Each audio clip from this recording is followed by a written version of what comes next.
아직 정한 기간이 남았음이니라. 아멘. 예. 셀루쿠스 4세 피로파토르에 대한 예언, 지금 계속해서 11장 이제 궁극적으로 제일 큰 인물을 하나 중심으로 가고 있는 게 그게 안티오코스 에피파네스에서 적그리스도라고 그랬죠. 그를 위해서 계속 지금 포커스를 맞추고 얘기를 하고 역사는 등장을 하고 있습니다. 지금 그 배후를 보면은 그 셀루쿠스 4세가 이제 죽게 됐을 때 그 14년 동안 로마로 인질로 끌려가 있던 동생이 있어요. 동생이 로마로 끌려갔는데 그 형이 죽게 되니까 그 형의 아들 그 조카죠. 조카가 다음 왕이 될 수 있잖아요. 그러니까 그 조카를 데리고 와가지고 자기 대신 그 인질로 잡아두고 지가 가가지고 자기 형을 죽였던 그 부하를 죽이고 지가 왕이 돼버려요. 조카 대신 왕이 됐으니까 어떻게 이제 여론과 민심을 잡기 위해서 엄청난 흉계와 권모술수를 쓰겠죠. 그래서 안티오코스 에피파네스가 이런 그 형태로 정치를 시작했다, 그렇게 얘기를 합니다. 오늘 얘기를 쭉 들어보면 평화조약, 평화중에 막 이런 얘기 나오잖아요, 그죠? 그러니까 이 마지막 때 적그리스도의 모습이 이와 같다라는 거죠. 환심을 사고자 노략질을 해서 나눠주고 23절, 24절 그런 내용이 나옵니다. 겉으로는 평화 정책을 표방하지만 그리고 자기가 불법으로 왕이 됐으니까 권모술수와 흉계를 가지고 일을 하니까 겉으로는 평화의 왕인 것처럼 정책을 표방하지만 실제로는 침략자 또 약탈자의 모습으로 점점 드러나기 시작하겠죠. 자, 25절, 26절은 2차 애굽 원정에 대한 예언인데 군대를 이끌고 애굽을 침공했을 때 애굽 왕 톨로미 6세인데요. 애굽을 배신했어요, 부하들이. 그래가지고 자기 부하들이 배신하니까 어떻게 하겠어요? 전쟁이 패하겠죠. 그러니까 안티오코스 에피파네스가 군대를 이끌고 2차 애굽 원정에 갔을 때 대승리를 하고 포로로 다 잡아가요. 굉장히 승승장구하고 있는 거죠. 전쟁에 패한 상태에서 억지로 애굽 왕은 남방 왕은 평야 조약을 어쩔 수 없이 맺게 돼요. 마지막 때 적그리스도가 어떻게 평화 조약을 맺는지 알겠죠? 불법으로 사금뿔이 자라나다가 어떤 힘을 가지고 이기게 되고 배신과 권모술수로 포섭을 해가지고 이 지역에 평화 조약을 맺게 될 것 같아요. 그런 식으로 자기를 드러냅니다. 나는 싸우는 게 아니다. 그러면서 어떻게 하느냐? 애굽을 갖다가 완전히 정복해서 없앨 수는 없으니까 애굽을 두 조각으로 나누도록 해서 협정하게 만듭니다. 그러니까 속으로는 애굽이 힘을 합쳐서 다시 언젠가 봉거할 수도 있으니까 나눠서 서로 분리를 시키는 그런 전략을 짜는데 그러면서 평화 조약을 맺죠. 근데 그 평화 조약을 맺은 이 애굽 왕 톨레미 6세도 속마음은 뭐겠어요? 내가 굴욕적으로 졌지만 내가 다시 우리 민족이 하나 돼서 너를 치겠다. 그러니까 겉으로는 이 화친 조약이지만 절대 화친 조약이 아니다라는 거죠. 그리고 28절에 보면 이 안티오코스 에피파네스가 애굽 원정을 마치고 돌아가는 길에 거룩한 언약이라고 표현을 하고 있죠. 28절 보면 거룩한 언약. 28절 한번 읽어볼까요? 28절 시작.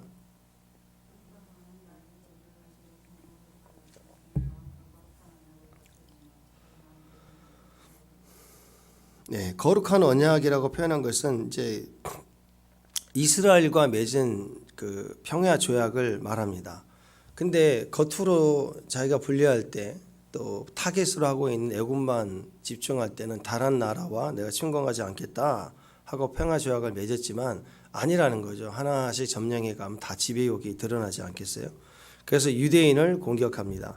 그래서 지 마음대로 대제사장을 바꿔버리고 성전을 약탈하고 예루살렘 성전에 이방 부대를 주관하게 하고 이렇게 해서 표현하는 거죠. 근데 문제는 성경에서 이 이스라엘과 맺은 언약을 거룩한 언약이라고 표현을 하고 있습니다. 무슨 말일까요? 이 에피파네스와 이스라엘 간에 맺은 평화 조약이지만 이스라엘은 어떤 백성이냐면 하나님의 백성입니다.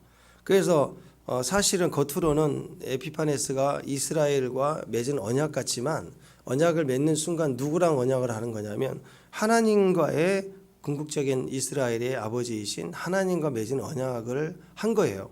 그런데 지 마음대로 파괴해버렸다. 하나님과 맺은 언약인데 지 마음대로 파괴를 했다. 그러면 그 거룩함을 깨트린 것이고 하나님을 건들게 되는 바보가 되는 거겠죠. 그걸 이방 사람이 알겠어요? 모르겠죠. 그래서 여러분 우리는 우리와 맺은 언약, 우리를 대변하는 하나님과 맺은 언약이 돼요. 우리는 거룩한 언약이기 때문에 말 한마디 또 이렇게 우리가 맹세하는 거 또 서원하는 거 그게 얼마나 중요한가 우리가 다 묵상을 했지 않습니까? 마찬가지입니다. 이방 사람들이 그거 함부로 무시했다가 그거 굉장히 걸리는 거죠. 걸려 거기. 자, 29절 30절 보면 안티오코스 에피파네스의 2차 이제 애굽 원정에 대한 예언인데 그가 애굽을 침공해 가지고 구브로를 점령하고 알렉산드리아까지 막 이렇게 진군을 했어요. 그때 애국과 맺은 로마의 간섭, 로마가 간섭을 해서 야 가지 마 그랬더니 힘이 약해가지고 굴욕적으로 후퇴하게 된다 그 얘기입니다. 그리고 31절에서 35절 보면은 2차 애국 원정을 가다가 실패하고 가기도 전에 로마가 너 죽는다 까불면 그러니까 돌아가는데 얼마나 굴욕적이겠어요. 그러니까 분노를 이기지 못했어요. 여러분 적그리스도는요 분노를 이기지 못해요. 자기 분노를 막 견딜 수 없어요. 그래서 그 분노를 어딘가를 막 쏟아내 버려야 돼요. 저번에 한번 우리 분노에 대한 얘기를 했었죠. 예. 화낼 수 있죠. 사람이 화가 날 수 있어요. 그러나 어떤 행동을 하기 전에 생각을 해야 돼요. 화를 조절해야 되고 해석을 해야죠. 분석을 하고 어디까지 어느 선으로 어떻게 그런 것들을 정리하고 아무리 힘들어도 하루를 지나도록 품지 말라. 그게 내면에 관한 영적인 연결성을 가지고 있기 때문에 그렇게 하라라고 말씀을 드린 거잖아요. 그 분노를 삭히지 못해서 분노의 분노를 가지고 움직일 때는 원래 처음 일어났던 사건보다 쌓여진 자기 내면의 폭발적인 그 자아의 힘이 분노로 연결되기 때문에 걷잡을 수 없는 폭력으로 일어납니다. 이 사람의 모습을 보면 30절부터 쭉 보면은 첫 번째 배교한 유대인들 돌아가면서 이스라엘을 엉망을 만들어 버립니다. 30절에 보면 배교한 유대인들과 권력과 힘을 주어 가지고 친일파를 삼는 거죠. 빨갱이 안장을 채워줄 자가 누군가 본 거예요. 제일 어리석고 억울한 사람을 찾아다가 죽창 하나 지어주고 안장 하나 채워주면 설치잖아요. 그런 사람들 설쳐가지고 자기 배교한 유대인들 찾는 거고 31절에 군대 성전 남쪽에 군대를 갖다가 이렇게 주둔시켜가지고 제사를 폐하고 제우스 우상을 성전에 세우고 제단에 돼지피를 뿌리고 고기받다 바치고 또 온갖 가증한 일, 뭐 예를 들어서 자기 아들에게 할례, 이스라엘은 난 지 8일째 만에 아들의 할례를 행하잖아요. 할례를 행하는 엄마를 발견하면 그 아들을 목에다가 두른 채 십자가에 달려 처형시켰어요. 얼마나 무시무시하게 악한 짓을 했는지 몰라요. 32절에 보면 헬라파 유대인들 그러니까 친일파적인 사람들을 꿰내어서 스스로 자기 백성들을 고소하고 또 죽이고 앞장서게 만들고 하나님 배도하게 만들고 33절에는 율법과 신앙을 지키는 자를 무자비하게 죽여서 학대와 핍박으로 신앙을 성두리째 뽑으려고 그렇게 했던 자입니다. 아주 잔혹한 자예요. 그런데 이 모습을 자세히 보면 마지막 때 짐승이 숫자 들고 나올 때 모습과 거의 똑같아요. 그래서 상징이다, 예표다 이렇게 나옵니다. 그런데 이런 배경에서 32절에 보면 하나님 역사가 보이죠. 32절 한번 읽어봅시다. 시작. 그가 언약을 위반하고 악행하는 자를 속임수로 타락시킬 것이나 시작.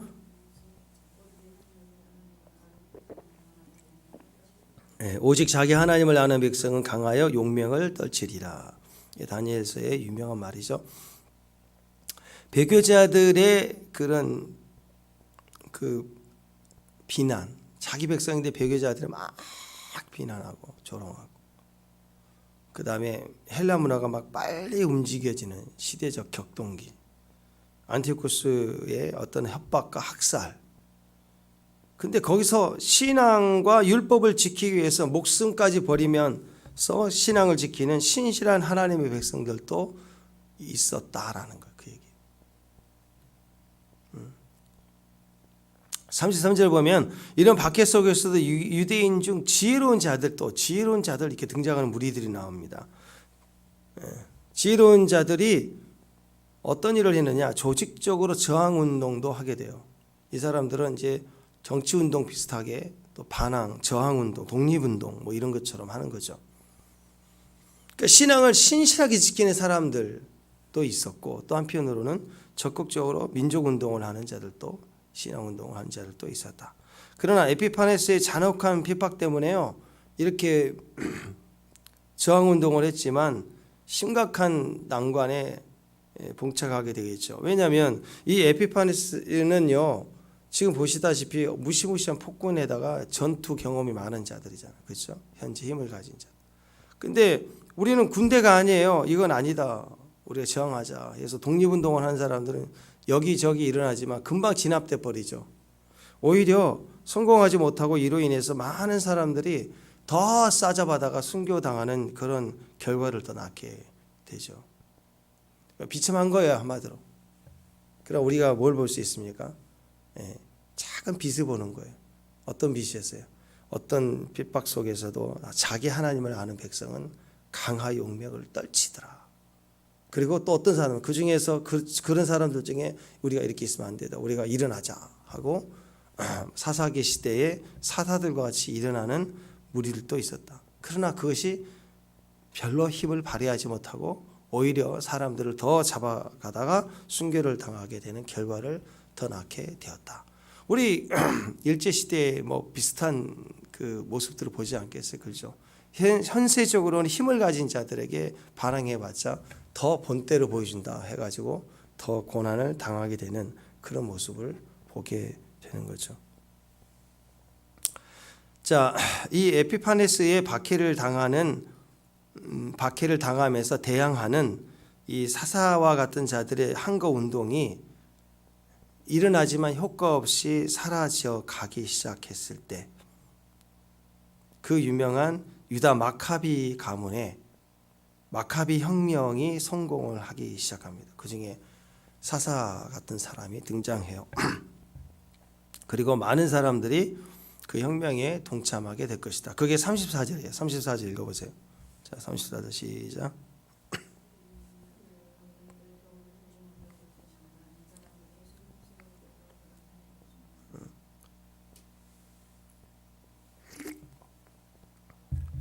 자, 33절에 백성 중에 지혜로운 자들의 많은 사람을 가르친다. 여기서 가르친다는 것은 뭐 1 더하기 1은 2다 이런 게 아니라 민족의 방향, 사사와 같은 자가 일어나서 가르친다. 그러나 그들이 사로잡히고 얄탕을 여러 동안 몰락한다. 그 말은 힘을 발휘하지 못하고 무너졌다는 거예요. 근데 그들이 몰락할 때 도움을 조금 얻는데요. 그런 자들이 일어난대요. 자, 여기까지. 그래서 유다 마카비의 독립운동에 대한 이야기들이 이제 서서히 여기서 등장을 합니다. 한국 사람들은 삼겹살을 잘 먹지만 유대인들은 돼지고기를 못 먹잖아요. 그래서 당시 이 에피파네스가 유대인들에게 엄청난 공통을 주기 위해서 성전을 회파하고 거기다 성전에 돼지풀을 뿌리게 하는 일 가운데 뭐가 있었냐면 지나간 사람들에게 돼지고기 한 잔씩 먹여요. 못 먹는다 그러면 죽였어요. 그래서 그 당시에 돼지고기를 줘서 돼지고기 먹지 못해서 엄청나게 쳐맞아 죽었습니다. 피를 흘리고 죽었어요. 자, 그런 일들도 있었다. 근데 이런 유대 외곽 시골 마을에 그 제사장 마따디아라는 사람이 있었어요. 이 사람을 끌어다가 돼지고기를 먹이게 하고, 이 사람 그 지방이지만 시골이지만 이 지역이 굉장히 유명한 그 제사장이기 때문에 이 사람에게만 돼지고기를 먹게 하면 이 지역은 순간적으로 다 넘어오게 될 것이다. 이게 생각을 한 거예요. 그래서 전략적으로 이 사람 찾아간 거예요. 그러니까 대적이 오면 누구를 제일 먼저 공격하냐? 그 중에 제일 넘어뜨리면 전체를 얻을 수 있는 사람을 공격하겠죠. 그렇죠? 그래서 똑같은 상황이지 왜 나한테 이렇게 공격이 많이 오냐? 그럼 그 사람이 중요하기 때문에 그런 거예요. 자, 그 사람 마따디아를 찾아가 가지고 이제 사람들 보는 앞에서 이 우상시 희생 제물을 드리게 하고 돼지고기를 먹게 하려고 하는 거예요. 그래서 사람을 보내서 먹게 하는데 마따디아가 노 단호하게 노 하면서 오히려 죽여라 그런 게 아니라 이 관리들을 다 죽여버렸어요. 가만히 있지 않겠다. 그때 네 아들이 있었는데 그 네 아들을 데리고 이제 산으로 도망갑니다. 가족들을 다 데리고 4명만 갖게 해서 가족들을 다 데리고 갔겠죠. 그러가면서 뭐라고 했느냐면 이스라엘아 일어나라 하고 외쳐버려요.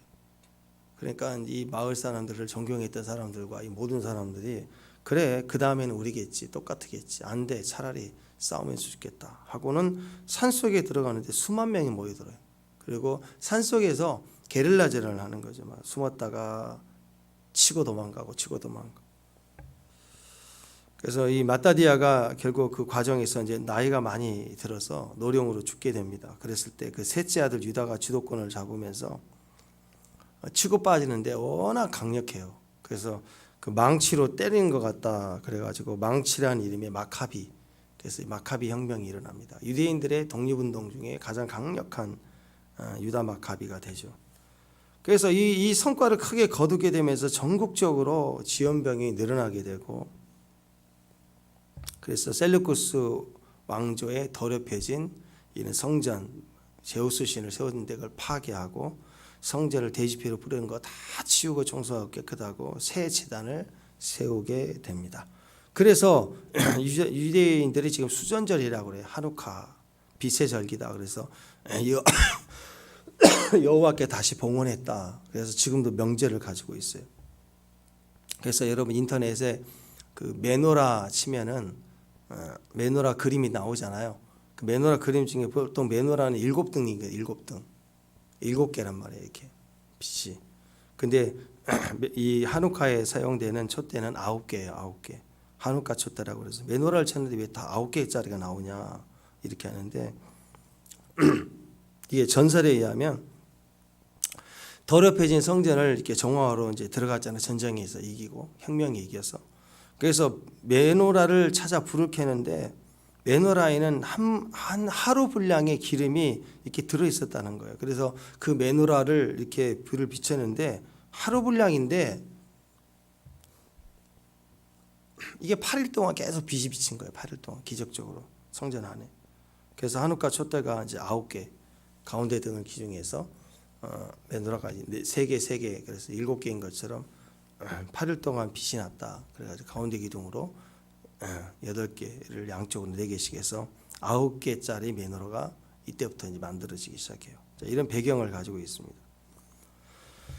35절에 보면 마카비 이 저항군에 참여했던 사람들 중에서는 이렇게 순수한 신앙적 그 순수성, 신앙의 회복을 위해서 이렇게 싸운 사람도 있겠지만 사람이 이제 몇만 명씩 모여드니까 야 나도 여기서 내 목숨을 건지고 일단 여기서 이익을 좀 보자, 여기서 어떤 힘을 발휘하자 하는 인간적 욕심으로 이렇게 참여한 사람들도 있었을 거예요. 그죠? 예. 독립운동 초기에는요 나라와 민족을 위해서 정말 죽을 각오로 몰려든 사람들이 있지만 독립운동이 우리나라로 그랬어요. 우리나라도 독립운동이 커지고 조직적으로 될수록 배신자도 있고 그 안에서 딴 일도 행하는 자들도 욕심을 가진 자들도 생기게 돼 있어요. 그렇죠? 교회도 그러지 않겠어요? 예수님의 그 제자들을 가졌던 마음처럼 교회도 개척대회는 이 힘든 개척교회 누가 와요? 맨날 고생하고 힘들고 어렵고. 그래서 비전과 믿음을 가지고 모여들지만 교회가 커지면요, 교회가 커지면 서서히 돈을 버는 사업자들, 그 다음에 무슨 판매하는 사람들, 그 다음에 정치인들, 이런 이익을 가진 사람들이 교회가 커지면 막 오기 시작합니다. 자, 여기 보니까 35절에 보면 그들 중 지혜로운 몇 사람이 몰락하여 무리 중에 연단을 받아 정결하게 된다. 그러니까 많은 사람, 34절 후반에 보면 많은 사람들이 속임수로 그들과 결합할 것이며, 그러니까 여기서 얘기하는 속임수는 뭐예요? 인간적 순수한 민족과 신앙의 회복을 위한 게 아니라 인간적 자기 욕심으로 결합한 사람도 있을 거란 말이에요. 또 그들 중에서 지혜로운 사람 몇 사람이 몰락해서 연단을 받아 정결하게 된다. 무슨 소리입니까? 마카비 저항 운동에 가담한 사람들 중에 알곡과 가라지가 있었다는 거예요. 근데 그것들을 어떻게 했느냐? 이 가라지를 쳐 죽여라. 그건 세상이고, 세상은 그렇게 하는 거고. 하나님 나라는 어떠냐? 자기 이유를 따라서 교회 오는 사람도 있겠죠. 그러지 않겠어요? 그러면 교회가 커지면서 정신이 오고 연예인들도 오고 사업 좀 하려고 이렇게 판매 좀 하겠다고 차를 좀 많이 팔려면 성도들이 많이 있으면 좋잖아요. 차 파는 사람들은 이런 식으로 오는 게 다 나쁜 거냐? 나쁜 건 아니라는 거예요. 원래 이건 가짜지만 잘라서 없애버려야 된다. 그게 아니라 알곡과 가라지가 있지만 어떻게 하느냐? 그들이 신앙으로 정화가 된다는 거예요. 그 모임에 왔다가 어떻게 하느냐? 의인들이 목숨을 잃어요. 하나님의 방법이 그래요. 예수님이 목숨을 잃고 의인이 목숨을 잃음으로 인해서 그들의 충격을 받고 그들의 양심이 지혜로운 몇 사람이 몰락해 죽어요. 그를 통해서 무리 중에 연단을 받아요. 이렇게 고통스러운 일을 하면서 아니다. 우리가 다시 거룩함으로 돌아가야 그게 맞는구나.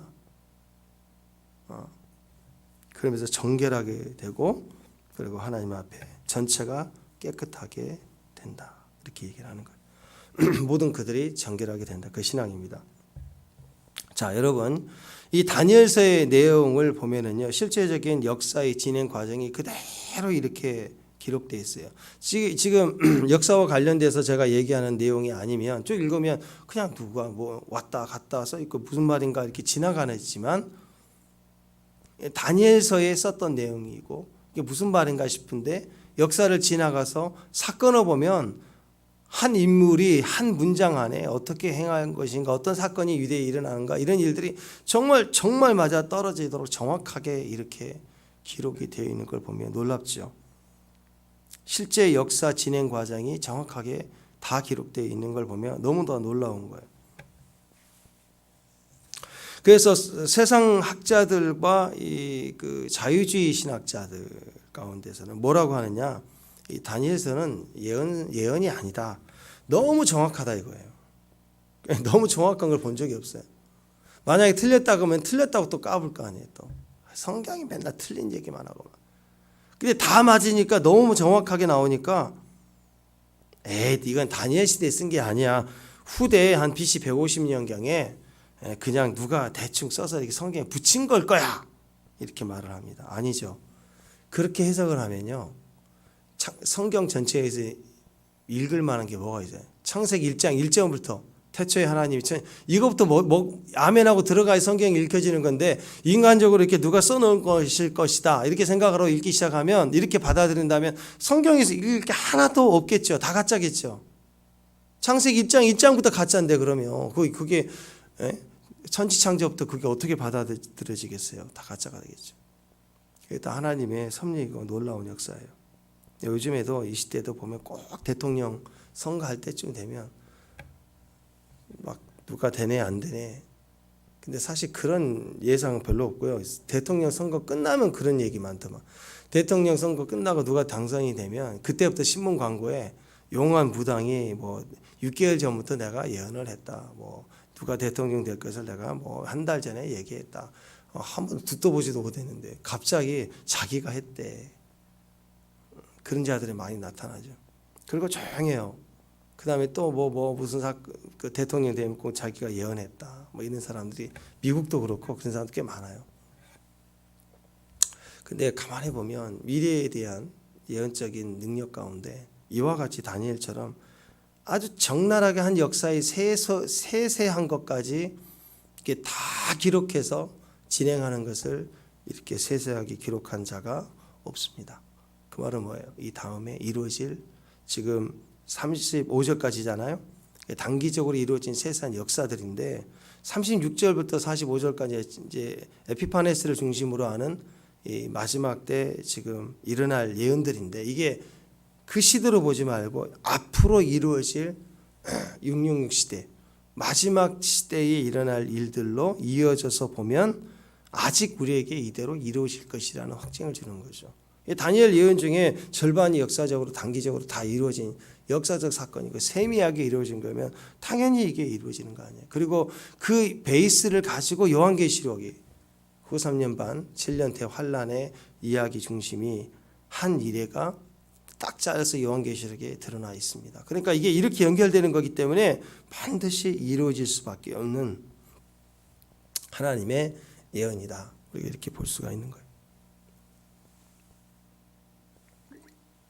그러니까 요한계시록에 있는 내용들이 분명히 이루어질 하나님의 약속인 것을 우리가 알 수 있는 것은 오늘 다니엘서의 이런 내용들을 통해서 다니엘의 계시 가운데 지금 단기적으로 이루어졌던 이런 중동 지역의 패권들을 정확하게 다 보면서 앞으로 되어질 36절부터 45절까지 이야기들도 이렇게 이루어질 것이면 이것이 예표가 마지막 때이기 때문에 철저하게 이대로 이루어진다, 이런 확증을 준다는 거죠.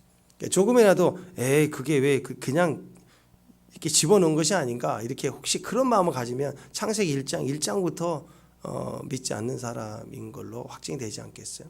그래서 믿는 자들에게는 이런 연계성을 가지고 우리가 주의 역사를 확인할 수 있게 되는 것입니다.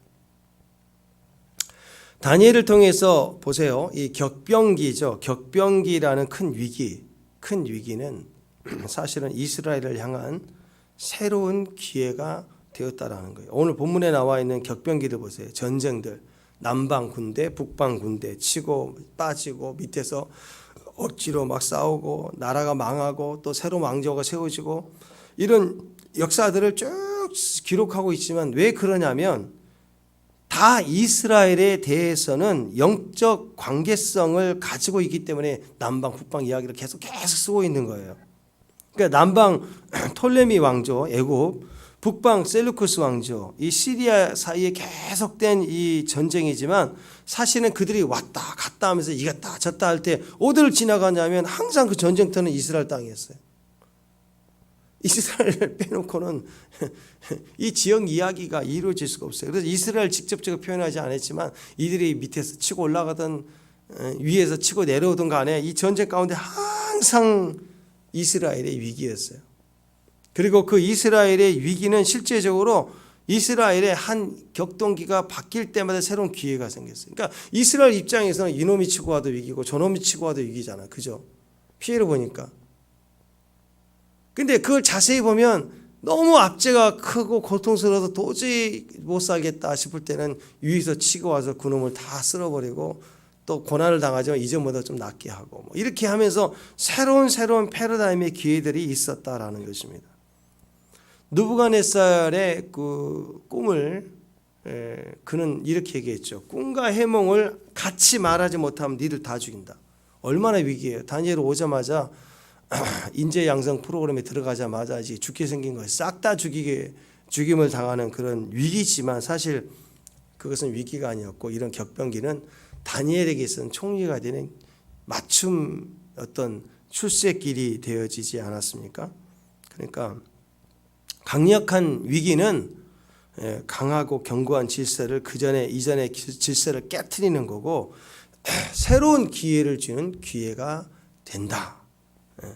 기존의 질서에서는요 아무리 뛰어나도 포로 출신이 절대 총리 자리에 올라갈 수는 없어요. 그렇게 되는 법이 없어요. 그냥 기능인으로 옆에서 쓰는 거죠. 근데 느부갓네살의 꿈과 해몽이라는 그 엄청난 대위기를 겪으면서 없던 길이 총리가 되는 길이 생기고 다니엘이 총리가 되었습니다. 여러분 세상은요 나름대로 다 질서가 있어요. 그 질서 안에 딱 들어가면 와 이건 안 되는구나 벽을 경험한다고요. 직장도 그렇고 어느 한계도 보면 그 한계를 경험할 때 보면 이건 도저히 안 되는구나 하는 나름대로의 원칙과 질서가 견고히 서 있단 말이죠. 근데 그게 어느 날 금이 가고 깨져버립니다. 그게 바로 위기예요. 어떤 조직이든 어떤 철벽과 같은 나름의 질서를 가지고 있는 그런 단체든 간에 그게 군대라고 하는 거 그 질서와 사회가 있지 않습니까? 또 정치판도 그렇고요. 또 기업 간의 어떤 견고한 그런 한계 질서들. 근데 뭐 IMF니 뭐 이번에 또 코로나 팬데믹 사태든 이렇게 뭔가 새로운 격변기에 접어들면 또 전쟁이 나든지 그러면 깨져버려요. 검찰 개혁 뭐 깨져버린다고요, 다 순간적으로. 그래서 힘을 가진 자들은 위기를 좋아하지 않습니다. 근데 위기는 새로운 질서를 다시 창조해내는 하나님의 기회가 됩니다. 그래서 위기를 당한다, 격변기다, 무조건 기도해야 돼. 우리는 잘 모르니까, 우리에게는 그걸 이길 힘이 없으니까. 나만 흔들릴 정도가 아니라 격변기는 전체를 흔들릴 수밖에 없는 큰 진동이 오면 다 무너지는 거거든요. 그럴 때는 하나님의 기회가 된다. 이게 다니엘서에서 정확하게 반복해서 말하고 있는 거예요. 그러니까 너무 내가 다 가졌다, 완벽한 시스템을 가지고 있다, 나는 이제 괜찮다, 그 굉장한 위기가 됩니다. 한 방에 사라져요. 또 반대로 없어도 너무 없다, 그리고 나는 이것을 벗어날 길이 없다, 절망하지 말라는 거예요. 하나님의 한 번의 손길이 툭 치면 그냥 새 질서가 딱 생기게 되는 거예요. 그래서 우리가 하나님보다 앞서지 않는다, 항상 주님을 따라간다, 주의 말씀을 따라간다, 그런 의미가 바로 그거죠. 여러분, 파도는 하나님이 만드세요. 그죠? 파도는 하나님이 만들고 인간이 파도를 만들 수는 없어요. 그러나 파도가 오면 파도를 타는 건 인간이에요.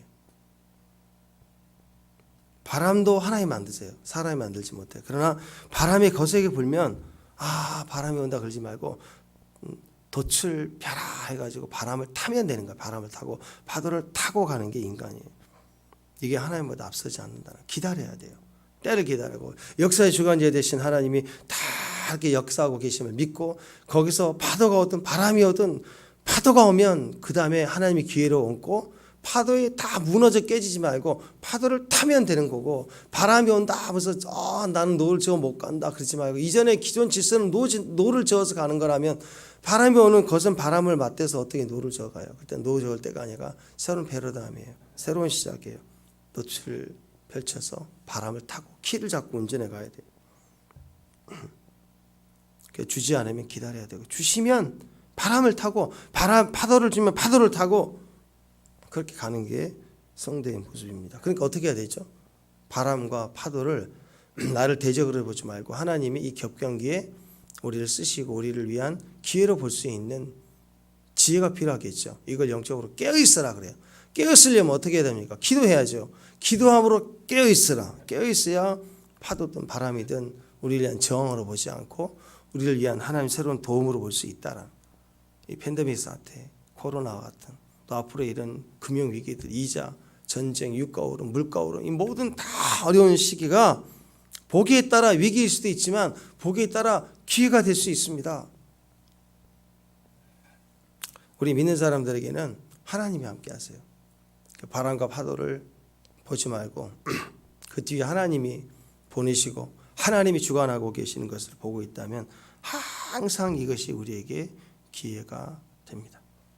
북방에서 치고 내려올 때, 남방에서 또 치고 올라갈 때 항상 이스라엘을 거쳐가며 고통을 당했어요.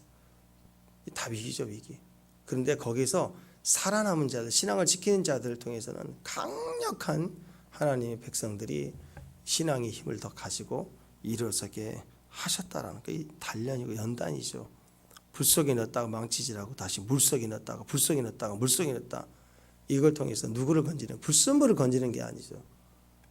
그 안에 있는 진짜 정금과 같은 사람을 세우는 거예요. 믿는 자에게는 하나님이 항상 함께합니다. 그러니까 모든 것이 기회가 됩니다. 합력의 선을 이루신다고. 그래서 어떤 사람들 말들처럼 위기는 위험한 기회다, 딱 말이 있지 않습니까? 그와 같이 항상 하나님께 지혜를 가지고 그것을 기회로 삼을 수 있는 백성이 되려면 다니엘의 핵심 메시지죠. 기도하라. 깨어 기도하라. 다니엘의 모습은 깨어 기도하라.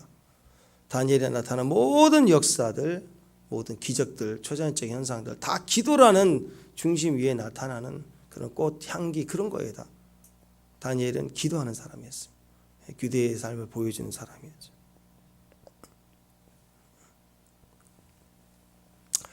신약의 사도 요한의 모습도 우리가 요한을 직접 본 적은 없지만 요한계시를 좀 묵상했을 때 또 요한복음을 묵상했을 때 요한의 모습은 어떤 모습이었나요?